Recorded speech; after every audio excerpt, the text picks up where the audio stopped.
La península ibérica, siglo IX. En la bruma del amanecer, unas siluetas desconocidas emergen en el horizonte del Cantábrico. Son barcos largos, de proa tallada como dragones, abarrotados de guerreros del norte. Por primera vez, los vikingos han llegado a las costas hispanas. Nadie en estas tierras los había visto jamás, pero pronto su nombre sería sinónimo de terror. En cuestión de días arrasan pueblos costeros, navegan ría adentro, saqueando sin piedad. Así comienza una historia sorprendente de choques y contactos entre los feroces nórdicos y los reinos medievales de la península. Una historia de batallas épicas, rescates milagrosos, pactos inesperados y vínculos forjados entre culturas distantes. En este documental viajaremos a través de esos encuentros reales entre vikingos, normandos y los reinos ibéricos, desde los primeros ataques relámpago hasta alianzas diplomáticas y matrimonios reales que unieron al frío norte con Castilla y sus vecinas. Es un recorrido por siglos de historia donde la furia del Mar del Norte se encontró con la Tierra del Mediodía, dejando una huella imborrable en ambos mundos. La primera oleada vikinga golpeó la península en el año 844. Aquel verano, decenas de naves normandas partieron de sus bases en la costa de Francia y aparecieron sin aviso en el litoral asturiano. Los cronistas de la época, atónitos, relataron que los navíos hormigueaban en las olas como pájaros rojinegros, una imagen poética para describir las velas vikingas acercándose a Gijón. Los campesinos y pescadores, que jamás habían oído de estos paganos del norte, observaron con pánico cómo desembarcaban hombres altos, de cabellos claros y armados con hachas enormes. Tras aprovisionarse de agua y víveres, los invasores costearon hacia Galicia. En poco tiempo sitiaron y saquearon la ciudad de Coruña, hasta que el rey Ramiro I de Asturias reunió tropas y logró expulsarlos de aquella costa. Pero lejos de huir, la flota vikinga simplemente buscó presas más jugosas. Puso rumbo al sur, siguiendo la fachada atlántica lusitana.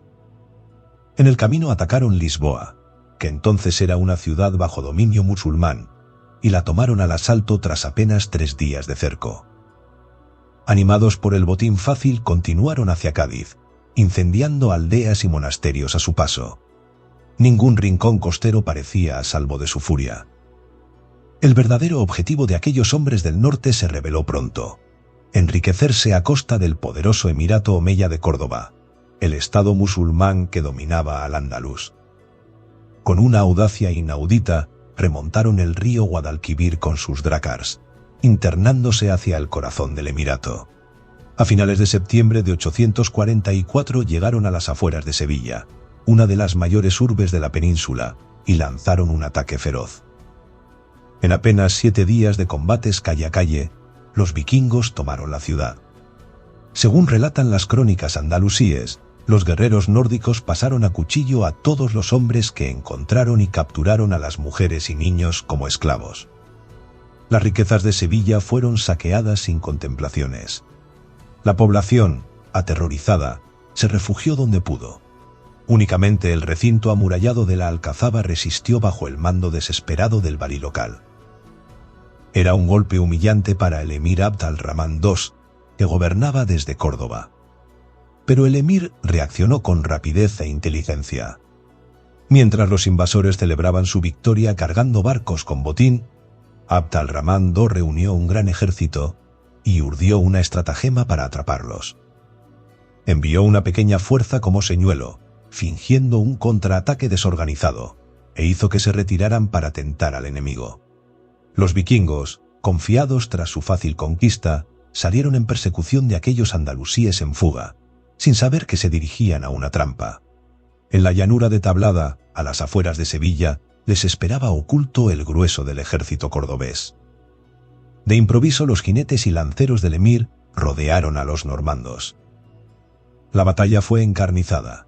Bajo el sol de noviembre se dice que el estruendo de tambores y cuernos de guerra resonó mientras las espadas chocaban con los escudos redondos vikingos. Finalmente la disciplina y la superioridad numérica andalusí se impusieron.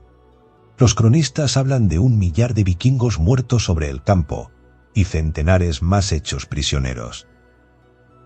Abd al-Rahman II ordenó ejecutar a 400 prisioneros en represalia por la masacre de Sevilla, escarmentando así a aquellos piratas del norte. Algunos pocos sobrevivientes salvaron la vida renunciando a su fe pagana. Aceptaron convertirse al Islam y, curiosamente, acabaron sirviendo como soldados al propio emir. Los restos de la flota vikinga incendiaron sus campamentos y emprendieron la retirada río abajo. Aún sufrieron emboscadas de los habitantes locales en su huida hacia el mar. Al fin, malheridos, los invasores abandonaron al-Ándalus. Aquella derrota severa disuadió a los hombres del norte de volver a intentar un ataque de tal envergadura en tierras andalusíes, al menos durante una generación. La tempestad vikinga, sin embargo, solo había hecho una pausa. 15 años más tarde, en 859, una segunda gran expedición vikinga alcanzó la península ibérica.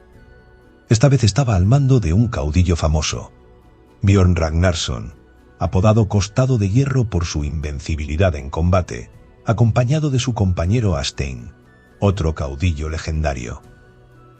Aprendida la lección de Sevilla, al principio esta flota evitó adentrarse imprudentemente tierra adentro. Con decenas de naves y varios miles de guerreros, recorrieron primero la fachada atlántica desde Galicia hasta el Estrecho, arrasando los puertos a su paso. Las crónicas describen incendios de aldeas costeras, monasterios saqueados y gran desolación allí por donde pasaban aquellos demonios del mar. Bordeando el extremo sur de Iberia, los vikingos entraron esta vez en el mar Mediterráneo. Era la primera vez que una flota escandinava se aventuraba en ese mar y atacaron las costas de Al-Ándalus oriental. Asaltaron Algeciras en el extremo sur, incendiando sus mezquitas, luego Orihuela en el Levante, e hicieron incursiones en las Islas Baleares, tomando provisiones y esclavos. Durante ese recorrido sorprendentemente amplio, apenas encontraron resistencia organizada.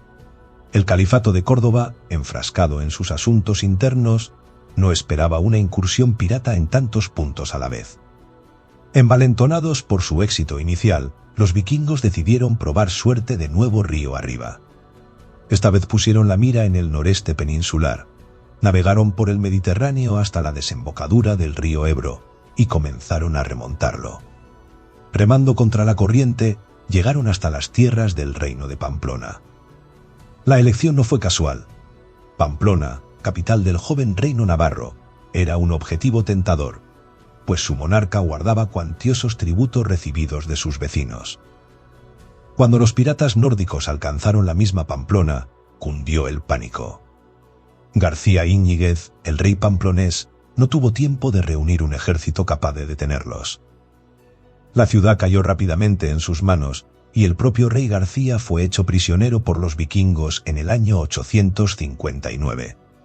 Los feroces norteños lo encadenaron y, según narran las fuentes, lo trataron con aspereza mientras exigían por él un enorme rescate en oro. Desesperados por salvar a su monarca, los navarros reunieron todo el tesoro que pudieron. Finalmente, tras un tenso intercambio, García Íñiguez fue liberado a cambio de un pesado cargamento de oro y riquezas entregado a los jefes vikingos. Aquello dejó atónita a la cristiandad peninsular. Un rey cristiano había sido capturado y solo recobró la libertad pagando tributo a paganos venidos del fin del mundo. La hazaña aumentó el prestigio de Björn Costado de Hierro, que con el botín acumulado decidió poner rumbo definitivo hacia casa. La flota nórdica, cargada de oro, plata y esclavos, abandonó Pamplona y descendió de nuevo el Ebro para regresar al Mediterráneo. Pero su aventura aún no terminaba. Al salir de la península, Björn y Astein continuaron su viaje épico hacia el este, navegando con sus escuadras hasta las costas de la actual Italia y más allá. Se cuenta que incluso llegaron a las puertas de Roma. Según algunas leyendas, confundieron un pueblo costero con la gran ciudad y lo saquearon creyendo que habían tomado la mismísima Roma, y que navegaron hasta Grecia e incluso Egipto antes de retornar al Atlántico. Probablemente la flota se dividió en grupos más pequeños que sembraron el caos por todo el Mediterráneo. Finalmente, tras un periplo de varios años, los sobrevivientes de esta expedición emprendieron el camino de regreso. Al intentar cruzar de vuelta el estrecho de Gibraltar en 861, los aguardaba una amarga sorpresa. Una gran flota andalusí, enviada por el nuevo emir cordobés, salió a su encuentro. Los musulmanes, mejor preparados que años atrás, atacaron con determinación. En el combate naval resultante, 2/3 partes de los barcos vikingos fueron hundidos o capturados. Solo Björn, demostrando su fama de indomable, logró romper el cerco con unos pocos barcos y huir hacia el norte. Con el esqueleto de su antigua flota, Björn Costado de Hierro consiguió llegar de vuelta a la base normanda en la costa francesa, terminando así una odisea increíble. Las costas ibéricas, por el momento, respiraron aliviadas. Tras aquellas dos grandes incursiones del siglo IX, la actividad vikinga en la península pareció amainar durante varias décadas. Pero no desapareció del todo. De hecho, los ataques nórdicos tuvieron consecuencias duraderas en la organización de los reinos hispanos. El reino de Asturias, que abarcaba entonces todo el norte cristiano, comprendió el peligro que llegaba del mar y reforzó sus defensas costeras. Se construyeron atalayas de vigilancia a lo largo del Cantábrico y se amurallaron villas portuarias que antes carecían de murallas. Los reyes asturianos y desde 924 los reyes de León, cuando Asturias y León se unieron en un solo reino, encomendaron a condes locales la misión de defender las rías y bahías estratégicas.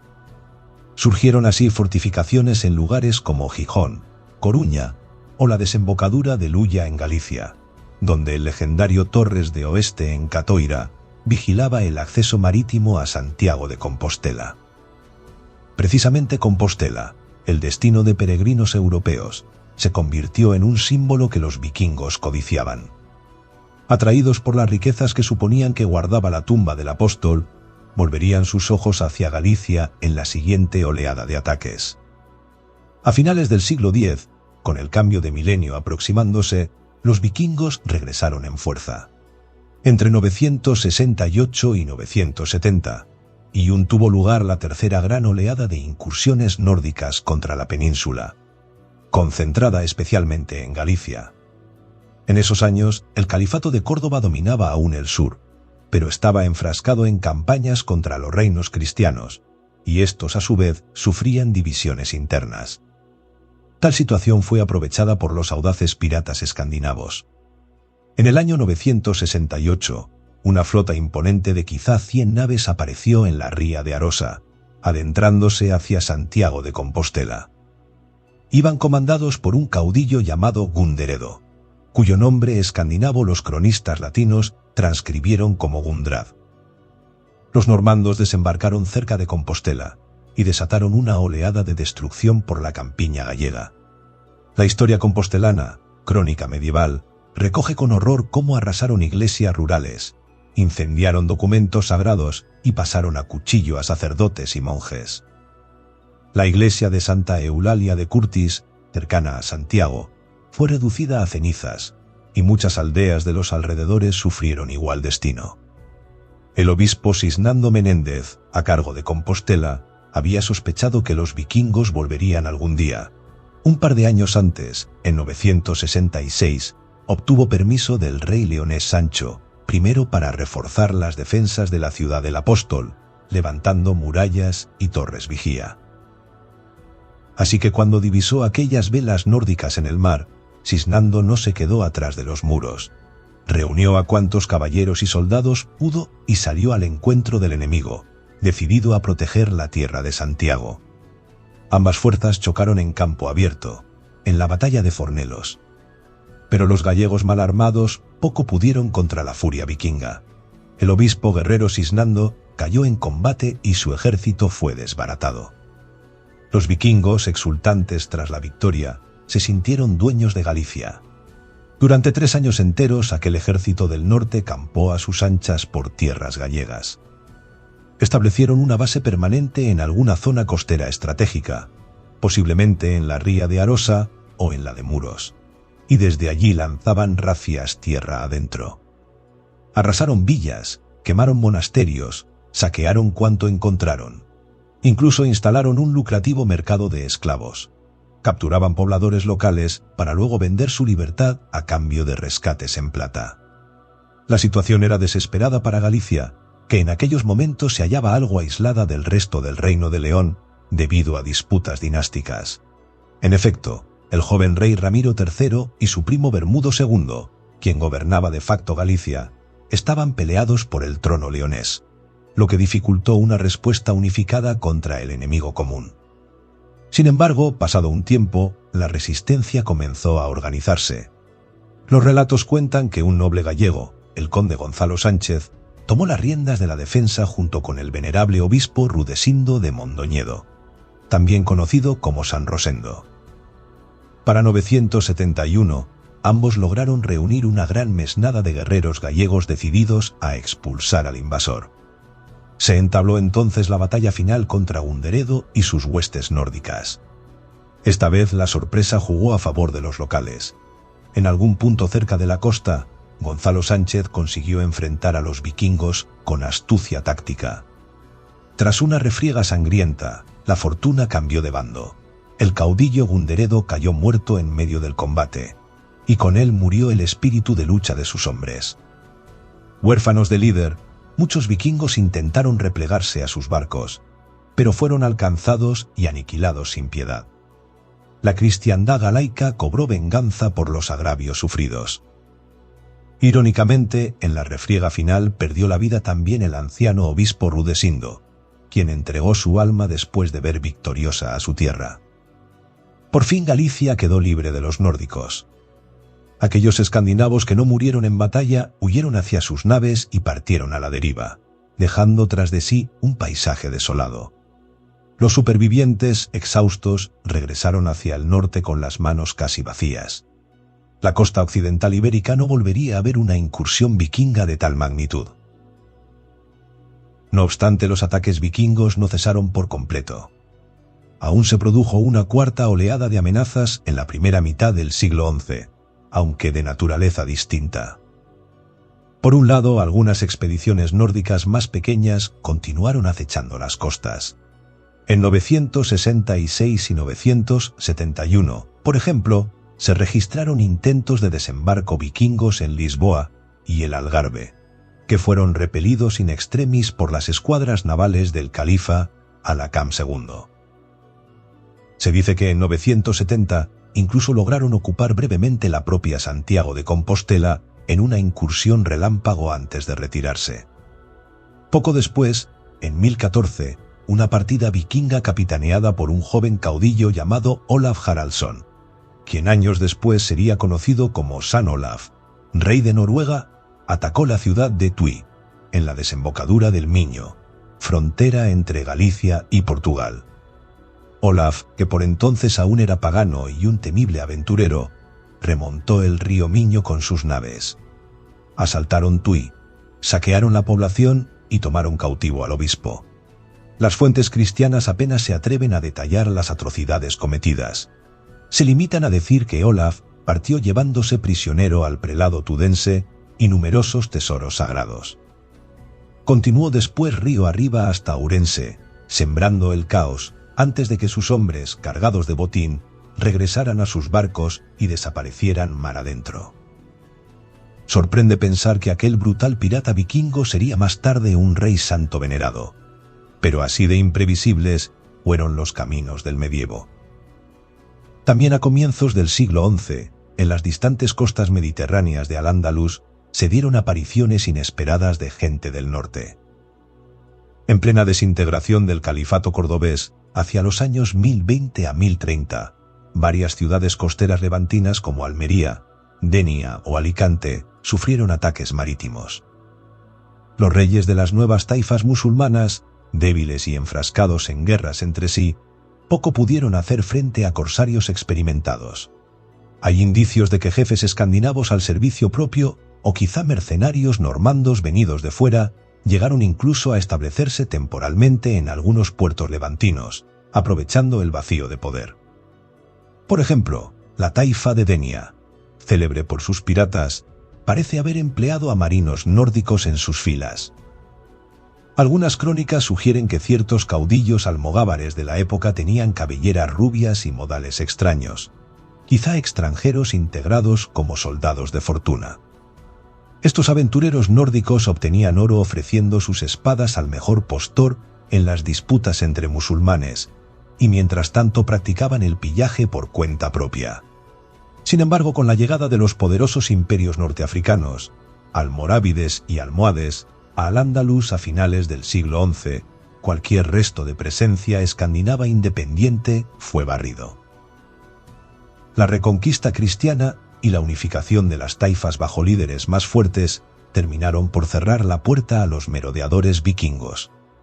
Así concluía, alrededor del año 1035, la era de 2 siglos de incursiones vikingas en la península. Los hombres del norte pasaron de ser una pesadilla constante a un recuerdo legendario en las crónicas hispanas. Los sacerdotes ya no tuvieron que incluir en sus rezos «Líbranos, Domine, de furor normannorum». «Líbranos, Señor, de la furia de los normandos», como se decía en otras tierras. Sin embargo, esta no es el fin de nuestra historia, sino un punto de inflexión. Porque si bien las incursiones vikingas cesaron, eso no significó el fin de los contactos entre los pueblos nórdicos y la península ibérica. Al contrario, a partir del siglo XI esas interacciones tomarían nuevas formas, más pacíficas o al menos más diplomáticas, marcando el inicio de una relación diferente entre el norte y el occidente peninsular. Para entonces los propios vikingos habían cambiado. Escandinavia se convirtió al cristianismo en torno al año 1000, y los fieros paganos pasaron a formar parte de la comunidad de reinos cristianos de Europa. Muchos antiguos piratas se volvieron comerciantes respetables o peregrinos devotos. Además, miles de vikingos se habían asentado en otras tierras europeas, especialmente en Normandía, al noroeste de Francia, donde fundaron un ducado próspero, y en Inglaterra tras la conquista normanda de 1066, así como en el sur de Italia y Sicilia. A sus descendientes se les llamaba normandos, hombres del norte, pero ya hablaban francés o latín, y combatían como caballeros feudales. Estos normandos de segunda o tercera generación mantuvieron vivo el espíritu aventurero de sus ancestros, pero ahora canalizado en guerras santas y ambiciones dinásticas, más que en simples saqueos. Así, durante el siglo XI y XII, los caminos de los reinos hispánicos y los pueblos nórdicos volvieron a cruzarse, aunque bajo una luz muy distinta. En vez de invasores sorprendiendo a los reyes cristianos, ahora eran aliados lejanos que venían a ayudar en las cruzadas contra los musulmanes, o príncipes que sellaban alianzas matrimoniales con la realeza hispana. Un ejemplo temprano ocurrió en 1064, en la frontera entre Aragón y Al-Ándalus. Ese año, el Papa Alejandro II proclamó una expedición internacional para tomar la ciudad de Barbastro, en manos de los musulmanes. A esta campaña, considerada una protocruzada, previa incluso a las de Tierra Santa, acudieron caballeros de toda Europa. Entre ellos había un nutrido grupo de normandos procedentes del sur de Italia, guerreros endurecidos que ya habían combatido infieles en Sicilia. Bajo el mando de nobles como Guillermo de Montreuil y Roberto Crispín, estos caballeros normandos cruzaron los Pirineos y se unieron al ejército del rey aragonés Ramiro I, o, según otras fuentes, del rey Sancho Ramírez, frente a las murallas de Barbastro. Allí donde antes los reyes cristianos temían ver aparecer las velas normandas, ahora saludaban la llegada de pendones con la cruz normanda, venidos a combatir por la misma causa cristiana. El asedio de Barbastro fue duro, pero gracias al arrojo de los franco-normandos, la ciudad cayó. Se cuenta que los victoriosos cruzados se entregaron al saqueo con exceso de violencia, tanta que el Papa hubo de reprenderlos. Al fin y al cabo, seguían corriendo sangre vikinga por sus venas. Pese a que Barbastro fue perdida nuevamente al año siguiente, esta campaña marcó un hito. Por primera vez, soldados nórdicos y hispanos lucharon codo con codo como aliados. La reconquista dejó de ser solo un asunto ibérico para convertirse en empresa de la cristiandad latina, atrayendo la participación de pueblos lejanos. Otro momento extraordinario en que los hombres del norte surcaron las aguas ibéricas con intenciones muy distintas a las de antaño ocurrió a comienzos del siglo XII. En 1108, una flota de 60 naves magníficas apareció en la costa de Galicia, pero esta vez traía banderas con cruces, no estandartes de cuervos paganos. Era la armada del rey Sigurd I de Noruega, llamado más tarde Sigurd, el Cruzado. Con apenas 18 años, este joven monarca había partido de su país liderando una gran cruzada hacia Jerusalén. Antes de dirigirse al Mediterráneo oriental, decidió aportar su espada a la lucha contra el Islam en la propia Iberia. Los gallegos, que generaciones atrás habían combatido a piratas vikingos, recibieron ahora a un rey vikingo como un aliado cristiano. Sigurd y sus guerreros noruegos pasaron el invierno en el puerto de Santiago de Compostela, donde cuentan que un conde local les permitió acampar.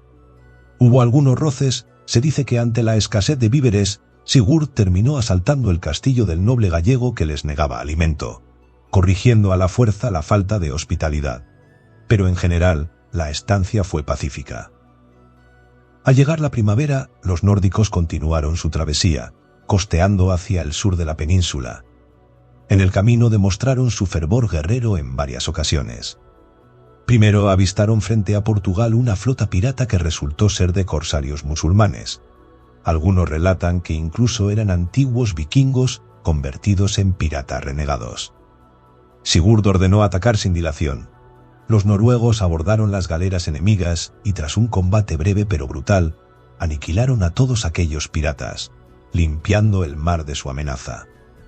Poco después, divisaron en la costa un castillo musulmán cercano a Sintra, en la actual Portugal, entonces territorio almorávide, y decidieron asaltarlo en nombre de la fe. Tomaron la fortaleza al asalto y, según se narra, ofrecieron la conversión a sus defensores. Al rehusar estos, los cruzados noruegos no hicieron prisioneros. La siguiente parada fue la gran ciudad de Lisboa, que por entonces se describía mitad cristiana, mitad infiel, debido a su población mixta bajo dominio islámico. Allí Sigurd libró su tercera batalla ibérica, colaborando con fuerzas locales cristianas para sitiar la ciudad. Tras duros combates, los noruegos se alzaron con la victoria en las murallas de Lisboa, obteniendo un rico botín en el puerto. Saciada su sed de lucha en suelo hispano, Sigurd continuó viaje hacia el Mediterráneo. Aún ganaría batallas en Alcácer do Sal, en el estrecho de Gibraltar contra piratas norteafricanos. Y en las Islas Baleares, donde sus hombres arrasaron nidos de piratería musulmana en Formentera e Ibiza antes de llegar a Jerusalén. La epopeya de Sigurd asombró a la cristiandad europea. ¿Quién lo diría? Los noruegos, descendientes directos de los viejos vikingos que antaño saquearon estas tierras, ahora eran aclamados como campeones de la fe en las mismas costas ibéricas. Allí donde antes sembraron terror, ahora traían esperanza de liberación. Este cambio de rol ilustra a la perfección la transformación de las relaciones entre el norte escandinavo y la península ibérica con el paso de los siglos. Unos años después, en 1147, se repetiría una escena parecida en el oeste peninsular. Durante la Segunda Cruzada, un numeroso contingente de cruzados del norte de Europa ingleses, flamencos, alemanes y también escandinavos navegó hacia Tierra Santa rodeando Iberia. Al pasar por la costa atlántica hispana, recibieron un llamamiento del rey Alfonso I de Portugal, Afonso Enríquez. La gran ciudad de Lisboa seguía en manos musulmanas y presentaba una oportunidad para los cruzados. Convencidos de que era voluntad divina ayudar a sus correligionarios, los hombres del norte desviaron su rumbo y pusieron sitio a Lisboa junto al ejército portugués. Durante meses asediaron la urbe, cavando minas y lanzando asaltos valerosos. Entre aquellos cruzados había marineros y nobles de Inglaterra y Normandía, e incluso algunos caballeros daneses y frisones que venían allende el mar. Las crónicas cristianas nos han dejado los nombres de algunos líderes, como el caballero Heraldo de Gloucester o Arnoldo de Aquisgrán, que comandaban tropas de ultramar. Finalmente, tras un durísimo sitio, Lisboa cayó en octubre de 1147. La victoria se debió en gran parte a la determinación de estos cruzados del norte, que aportaron experiencia de asedios, máquinas de guerra y una ferocidad heredera de sus ancestros vikingos. La ciudad fue entregada a Alfonso I de Portugal, marcando un hito clave en la reconquista portuguesa. Muchos cruzados continuaron luego viaje hacia el Mediterráneo, pero algunos se quedaron en aquellas tierras, atraídos por las posibilidades. Alfonso ofreció tierras a quienes quisieran repoblar el país. Así, alemanes, flamencos e ingleses fundaron comunidades en Portugal y Galicia. Puede que entre ellos hubiera descendientes lejanos de vikingos integrados.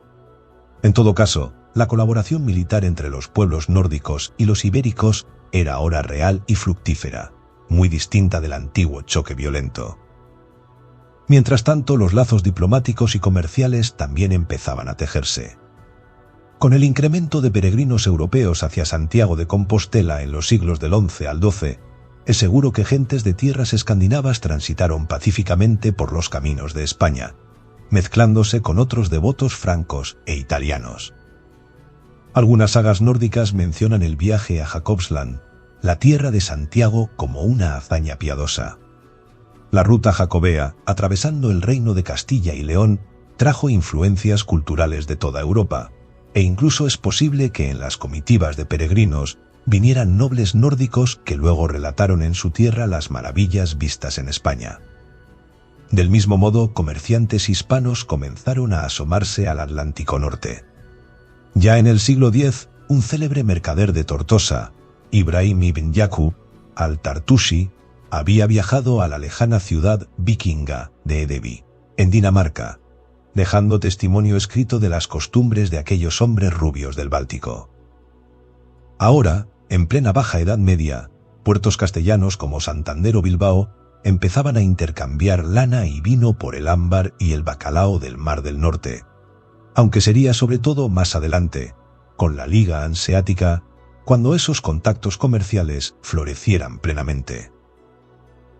Aún así, la idea de que los antiguos enemigos del norte podían ser también socios comerciales iba ganando terreno. El nexo más evidente y simbólico entre los reinos ibéricos y los pueblos nórdicos llegó a través de la diplomacia matrimonial entre las casas reales. Desde fines del siglo XI, los monarcas españoles buscaron alianzas en las cortes europeas, y no pocas veces esas alianzas tuvieron sabor normando. El mismísimo conquistador de Inglaterra, Guillermo el Normando, estuvo en tratos para emparentar con la monarquía leonesa. Una de sus hijas fue propuesta como esposa para el rey Alfonso VI de León y Castilla. Aunque aquel matrimonio no llegó a realizarse, cuentan que la joven normanda, llamada Ágata, falleció antes de la boda. Sí cristalizó la unión con otra princesa de Allende el Canal. Constanza de Borgoña, cuñada de Guillermo, se casó con Alfonso VI en 1079, aportando a la corte castellana modas y clérigos de influencia franca. Más adelante, Alfonso VI estableció un vínculo directo con los normandos del Mediterráneo. Entregó la mano de su hija, la infanta Elvira de Castilla, al rey Roger II de Sicilia. Roger II, descendiente de normandos que habían conquistado Sicilia a los árabes, se casó con Elvira en 1117, convirtiéndola en reina consorte de Sicilia. Esta boda conectó a León Castilla con aquel distante reino normando. Se dice que Elvira llevó consigo hasta Italia parte de la cultura hispana, y que la corte siciliana, ya famosa por su mezcla de influencias latinas, árabes y normandas, recibió con curiosidad las tradiciones de una princesa de España. Aunque Elvira murió joven en 1135, el hijo que tuvo con Roger II continuó la línea real siciliana, mezclando la sangre de los reyes asturleoneses con la de los vikingos de Normandía. Otro enlace notable ocurrió en el siglo siguiente, reforzando la influencia anglo-normanda en Iberia. En 1170, el rey Alfonso VIII de Castilla, que entonces era apenas un muchacho, contrajo matrimonio con Leonor de Inglaterra, hija del poderoso rey Enrique II Plantagenet. Leonor, conocida en Castilla como Leonor de Plantagenet, era nieta de la legendaria reina normanda Matilde y descendiente directa de Guillermo el Conquistador. Su llegada a Castilla como reina marcó el comienzo de una fuerte influencia cultural proveniente del ámbito anglo-normando y francés. La joven Leonor trajo a su séquito damas, caballeros y clérigos familiarizados con las refinadas costumbres de las cortes de Londres y París. Bajo su patrocinio floreció en Castilla el amor por la literatura caballeresca y los cantares de gesta europeos. Algunos historiadores sugieren que fue Leonor quien introdujo en la península los primeros ecos de las leyendas artúricas y las novelas de caballería que tanto prosperarían después. Además, este matrimonio afianzó la alianza de Castilla con Inglaterra, que por entonces era gobernada por dinastías de origen normando. Fruto de esta unión nacieron varios hijos, entre ellos la célebre Blanca de Castilla, que fue reina de Francia. Es paradójico pensar que las bisnietas de aquellos feroces normandos, antaño enemigos, acabaron convirtiéndose en reinas queridas y respetadas en las cortes castellanas. Pero quizás el episodio más entrañable y sorprendente en las relaciones entre Castilla y los pueblos nórdicos ocurrió a mediados del siglo XIII, protagonizado por una princesa venida del lejano reino de Noruega. En 1258, la princesa Cristina Akonardóttir de Noruega, castilianizada como Cristina de Noruega, emprendió un larguísimo viaje desde los fiordos escandinavos hasta la meseta castellana. Su padre, el rey Haakon IV de Noruega, un monarca ambicioso y culto, deseaba estrechar lazos con las grandes casas reales de Europa. Ofreció la mano de su hija al hermano del rey Alfonso X, el sabio de Castilla, el infante Felipe. Aquel era un matrimonio diplomático inaudito, unir el extremo norte de Europa con el extremo occidental. La joven princesa Cristina, de unos 20 años, zarpó de Bergen acompañada por una comitiva de nobles noruegos y regalos exóticos. Recorrieron el Mar del Norte, bordearon Inglaterra y finalmente desembarcaron en Galicia o Asturias, las crónicas difieren, para luego cruzar la península hasta Valladolid, donde la corte castellana les dio la bienvenida. Podemos imaginar el asombro en Castilla ante aquella dama nórdica de cabellos dorados, envuelta en pieles finas, que hablaba un idioma tan distinto. Pero pronto Cristina aprendió algo de castellano y cautivó con su gentileza a los que serían sus nuevos súbditos. La boda con el infante don Felipe se celebró con gran pompa. Cuenta la leyenda que la princesa noruega pidió como dote que se construyera en Castilla una iglesia dedicada a San Olaf, el santo patrón de Noruega, recordando al antiguo vikingo, Olaf Haraldsson.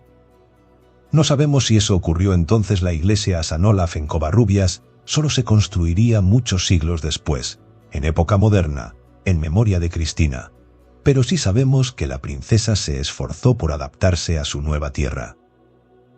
Lamentablemente su destino fue triste. Apenas 4 años después de su llegada, la princesa Cristina falleció en 1262, sin haber tenido hijos. Fue enterrada en el convento de Covarrubias, y con ella se desvaneció aquella peculiar alianza. Sin embargo, su recuerdo perduró entre los castellanos. Todavía hoy se habla con ternura de la princesa vikinga, que descansa en suelo castellano, símbolo de una amistad nacida contra todo pronóstico entre Noruega y Castilla. A esas alturas, las relaciones entre los antiguos pueblos vikingos y la península eran ya sólidas y normales. Intercambios de embajadas, comercio marítimo e incluso cooperación política.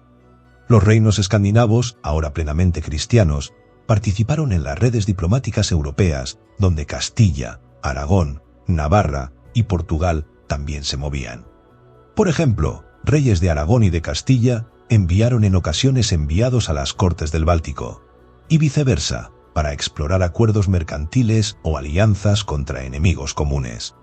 La guerra contra los musulmanes en Iberia había pasado a la historia, pero nuevos desafíos unían a los monarcas: las cruzadas en Tierra Santa, la defensa frente a los turcos o mongoles, etc., donde la cristiandad actuaba más unida que nunca. Y así, con el paso del tiempo, se completó la extraordinaria transformación.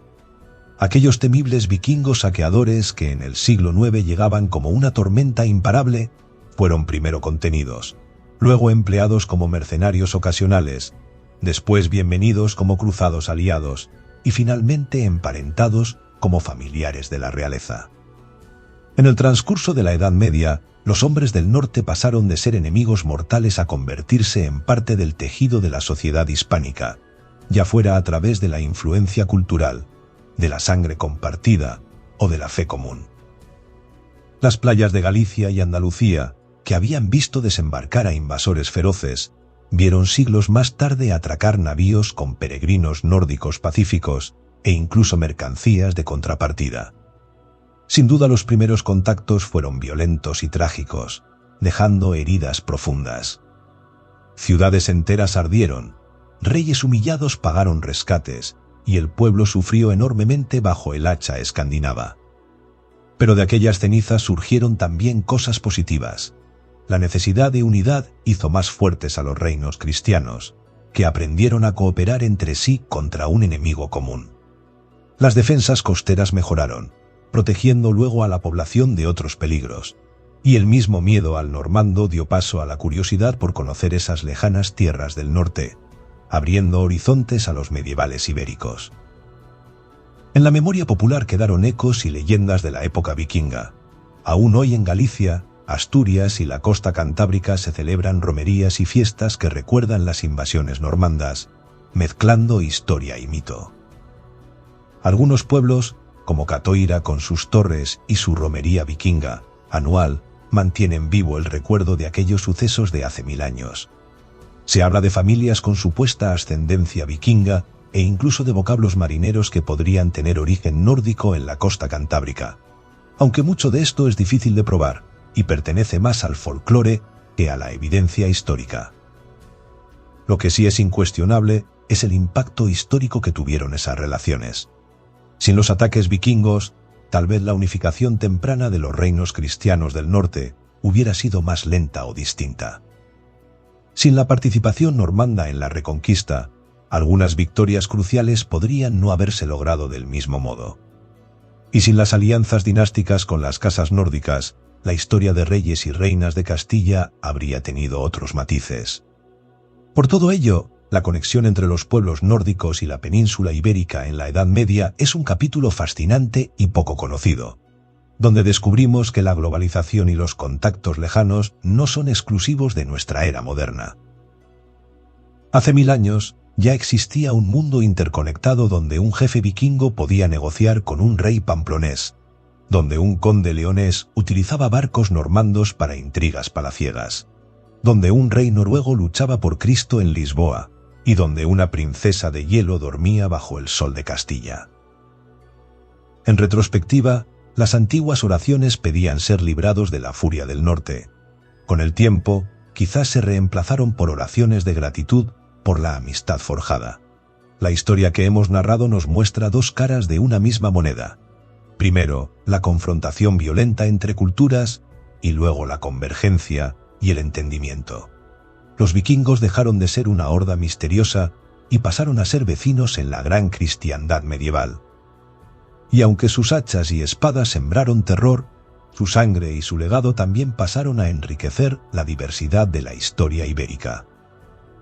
Así concluye esta crónica de contactos entre el norte y la península ibérica. Una saga verdadera de guerra y paz, de acero y diplomacia, de saqueos y matrimonios. Una saga que nos recuerda cómo el tiempo y las voluntades pueden transformar enemigos irreconciliables en aliados e incluso en familia. Los ecos de aquellos encuentros aún resuenan en las costas y en los cantares, preservando la memoria de una época en que los drácars vikingos surcaron hasta las rías de Galicia. Y los normandos se sentaron a la mesa de los reyes de Castilla, cambiando para siempre el curso de la Edad Media hispana.